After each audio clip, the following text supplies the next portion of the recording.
Hello everybody, welcome back to the channel. Thank you for taking time out of your day to watch the video. Hopefully you enjoy the video, and if you do, share it, like, subscribe, all that stuff. I don't like advertising myself. If you like it, you're going to do all that. So anyway, what I want to talk about today is the Louisiana Hayride and Elvis on the Louisiana Hayride. I've got some other stuff up here that's a little bit kind of borderline, but not really. It's mostly hayride stuff. So for those of you that don't know, I'll make this quick. This is, again, not a history lesson, but Elvis went and auditioned for the Grand Ole Opry in Nashville, Tennessee at the Ryman Auditorium. And he performed That's All Right Mama and Blue Moon of Kentucky. The show booker, the manager, whatever his position was, you can Google him. Jim Denny was his name. He asked Elvis after the performance, what did you do in Memphis before you were a musician, a singer? And Elvis said, well, I drove a truck in Memphis. And Jim Denny says, I don't think you're going to make it as a singer. You should go back and try to get your job back. So anyway, colossal mistake. So back then, every Saturday night there was the Grand Ole Opry radio show, and on WSM, still going today. And the competition was Louisiana Hayride from Shreveport, Louisiana, at the Municipal Auditorium. So they kind of battled it out. The Grand Ole Opry was the big boy, and Louisiana Hayride was kind of like a little bit of a stepbrother, kind of a step down. It was for artists that weren't quite good enough for the Grand Ole Opry. They weren't quite country enough for the Grand Ole Opry. Maybe they were too exotic for the Grand Ole Opry. They were kind of bucking the system too much, so it actually fit perfect for Elvis. So they heard about him, and they jumped right on it. They couldn't wait to sign him, and so they did. And Elvis was there for about 1.5 years, almost 2 years. And the interesting thing, and then we'll get to this stuff here pretty quickly, but it's just awesome how busy they were back then. Elvis would play in Texas and Arkansas and Tennessee and Mississippi and Alabama and just wherever. But they had to be in Shreveport every night on Saturday night to perform live on the radio.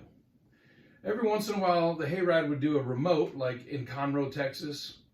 They did the show there, and that's the first time that George Jones performed live, and it was on the bill with Elvis low on the pole, George Jones.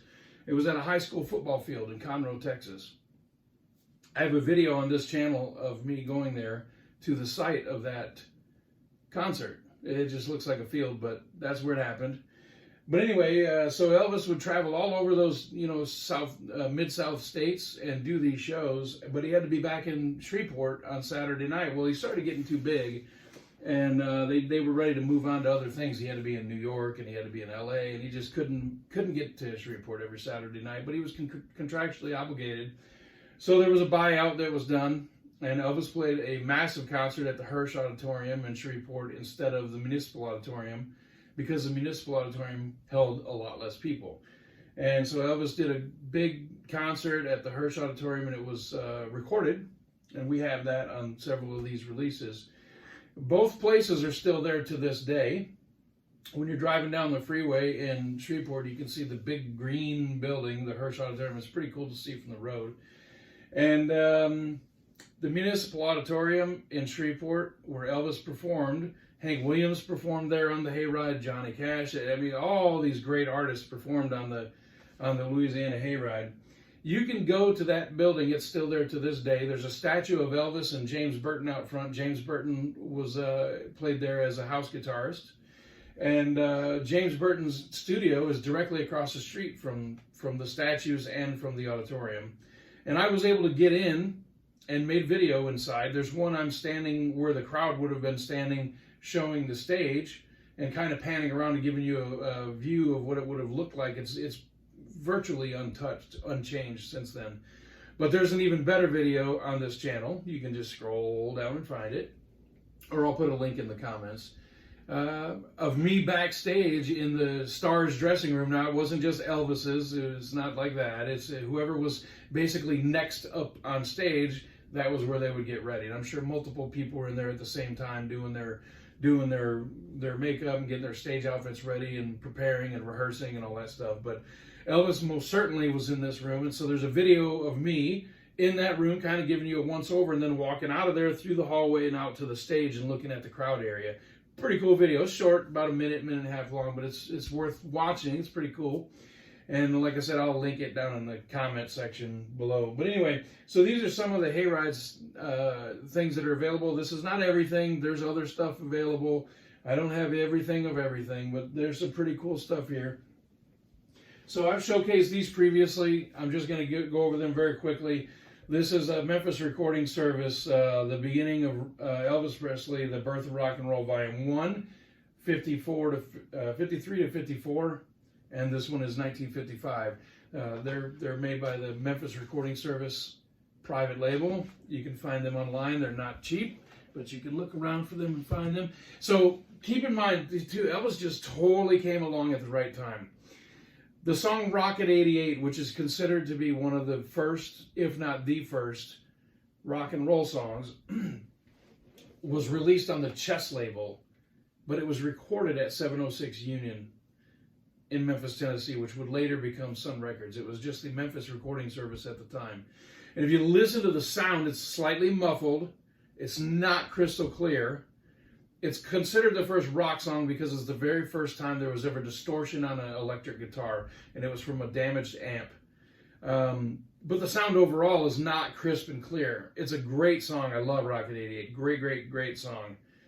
But the sound leaves a little to be desired. But by the time Elvis came, the technology had improved to the point to where the sound is nice and clear. So he just came around. He came at the perfect time. I mean, it couldn't have been better. TV was in its golden age. It was TV was just so early on, and the people that did have TV, there were only 2 or 3 channels, and they watched the late night entertainment shows like Ed Sullivan, and Elvis hit that at the time when everybody's eyeballs were on it, and he was so controversial that he just blew up.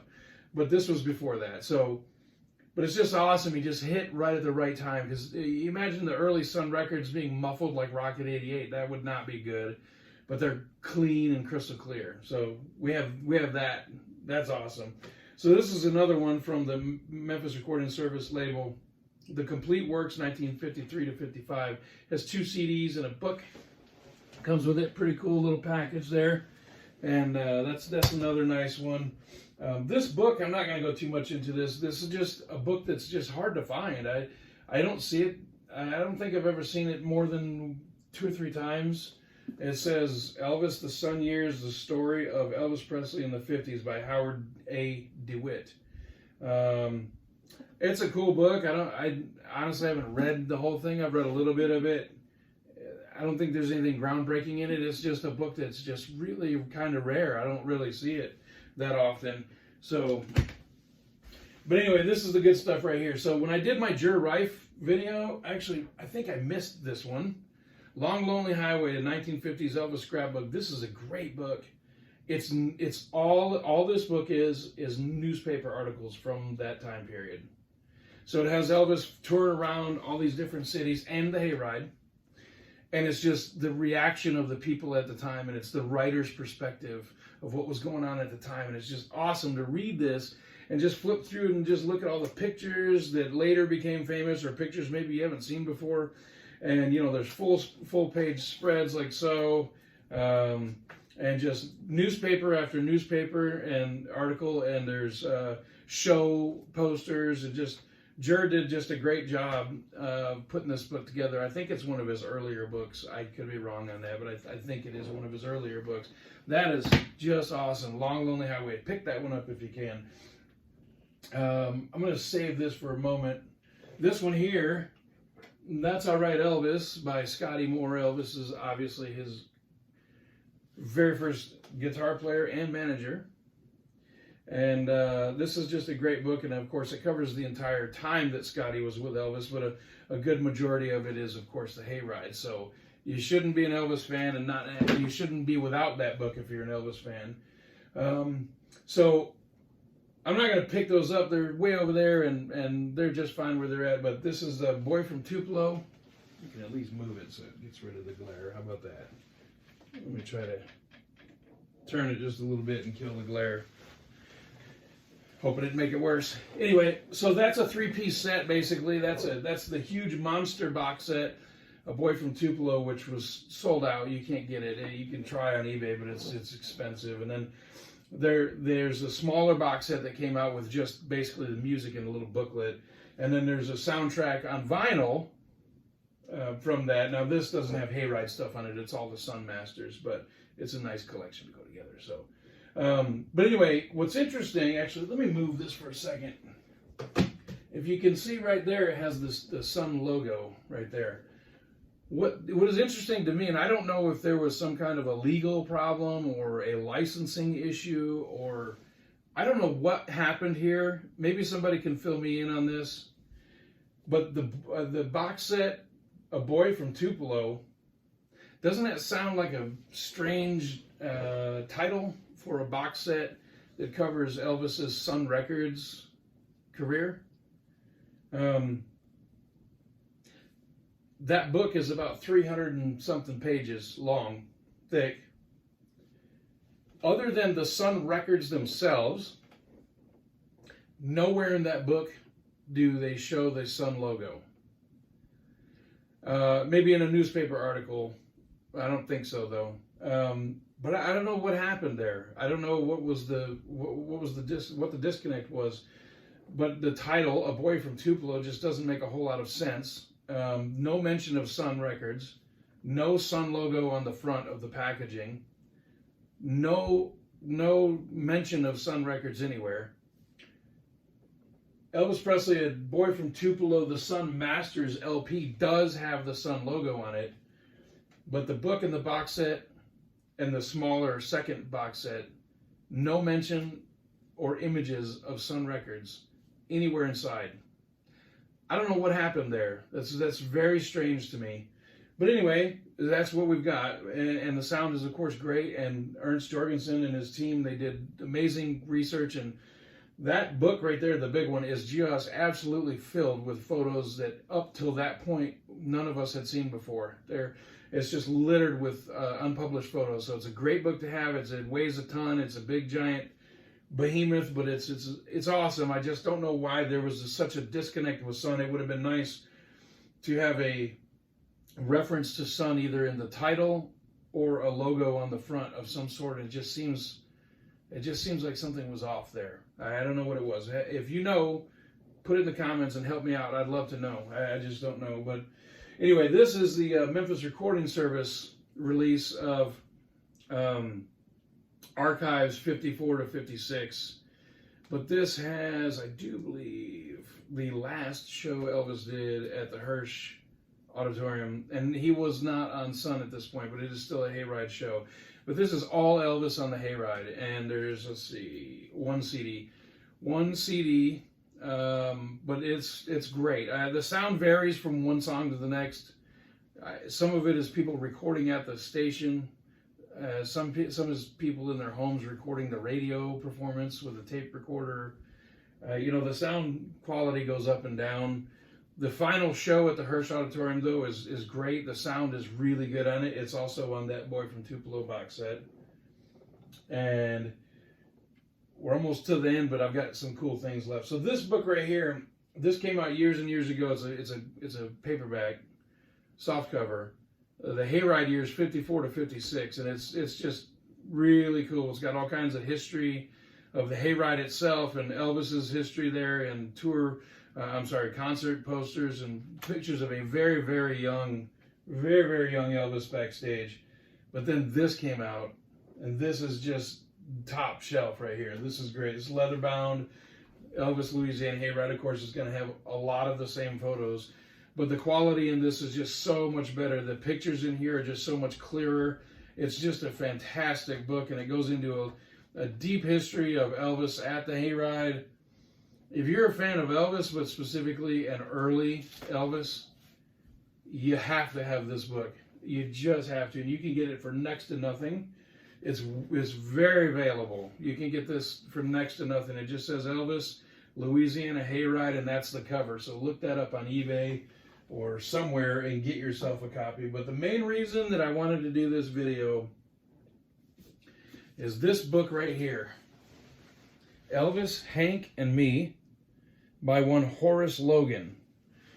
So even a lot of Elvis fans that go pretty deep into the catalog may go, who? Horace who? Okay.